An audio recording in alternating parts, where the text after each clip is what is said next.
Bharatiya Janata party Odisha रे सरकार गठन पर कवि सूर्यनगर विधानसभा निर्वाचन मंडलीर नवनिर्वाचित विधायक प्रताप चंद्र नायक को भुवनेश्वर कवि सूर्यनगर फेरी कोदला छकरू हजार हजार समर्थक बाइक रैली करी तांको बासभवन पर्यंत आसीथिले।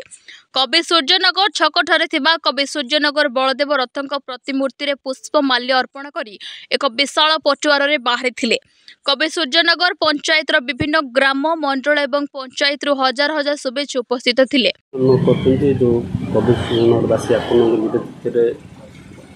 देखो सर्वप्रथम कवि सूर्यनगर जो 2,80,000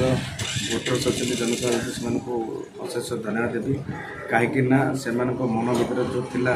एठी परिवर्तन कर स्वर थिला परिवर्तन कर जो अन्याय दुर्नीति चली भ्रष्टाचार था तार अंत कर आज भारतीय जनता पार्टी जयजुत कर जो आशा आकांक्षा रखी निश्चित भारतीय जनता पूर्ण कर गोटे जिनस दादन समस्या जो दादन समस्या हटेबी आप सरकार दादन समस्या तो सब बड़ समस्या कहीं सारा ओडिशा से देखिए गंजाम जिलार दादन खटिया को बहुत युवक बाहर को जाऊँ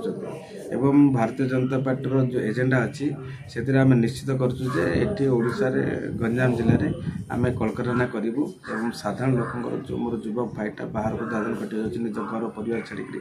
केमती बंद हम और आगामी दिन में कलकारखाना करूँ दादन समस्या धीरे धीरे आम लोप